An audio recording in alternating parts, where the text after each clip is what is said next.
What's up guys? Korang tahu tak baru-baru ni Haters ada buat event kat Greenford Glasshouse. Event ni ada showcase produk-produk Haters yang terbaru. Ada Android players, speakers dan macam-macam lagi. Siap ada democast yang dah pasang produk-produk yang baru ni. Apa lagi guys? Jom kita usah sikit democast dari Haters ni. Besar ke dapat Android player diorang ni. Ini confirm puas hati layan movie dalam kereta. Audio pun shock. Bila aku try duduk dalam kereta ni kan, lain lagu memang rasa macam dalam panggung. Bukan satu je tau, 2 Velfire dia bawa datang showcase ni guys. Yang ni pun best juga. Lantai bercahaya beb, dengan ambience yang macam bintang berkelipan di malam hari dekat roof dia. Memang nampak premium habis. Ini baru Velfire diorang guys. Korang belum tengok lagi Mini Cooper dia. Nampak comel kan?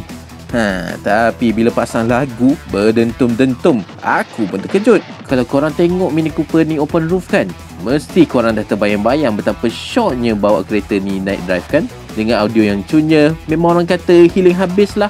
Kalau aku belanja audio dia ni dekat korang, aku tak rasa mic aku ni boleh justify kualiti audio yang dihasilkan oleh produk Haters ni. Audio diorang ni padu sebab memang direka khas untuk masuk competition. Kalau korang kaki audio atau suka mod kereta, memang wajib check out produk dari Haters ni.